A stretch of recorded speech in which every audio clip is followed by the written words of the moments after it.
কাল রাতে আমাদের বরগুনা থানার একটি নিয়মিত মামলার একজন আসামিকে আমরা গ্রেপ্তার করে আনি। তার নাম সোহান।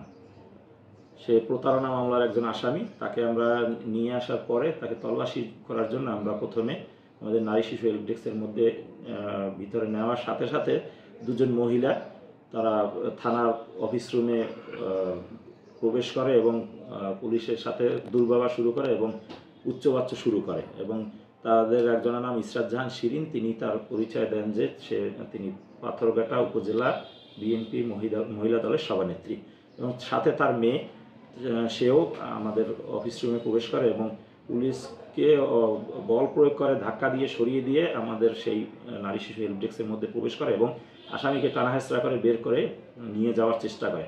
আমরা তাদেরকে নিবৃত্ত করি এবং নিষেধ করা সত্ত্বেও তারা শোনেনি।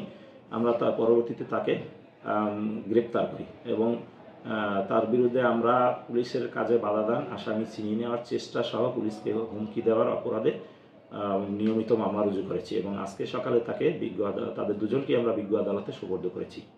এবং এই যে ঘটনাগুলো সব কিছুই আমাদের থানার অফিস রুমে যে সিসি ক্যামেরা আছে সেই সিসি ক্যামেরায় সব কিছুই রেকর্ড হয়ে আছে।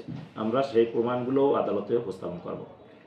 আসলে আসলে এই নেত্রী যিনি নাম শিরিন, তার মেয়ের জামাই হচ্ছে ওই আসামি এবং মেয়ের জামাই হওয়ায় সে এই কাজটি করেছে এবং ওখানে ছিল মেয়ে এবং শাশুড়ি দুজনে মিলিয়ে এই ঘটনা ঘটানোর চেষ্টা করেছে। জি, আমরা দুজনকেই অ্যারেস্ট করেছি।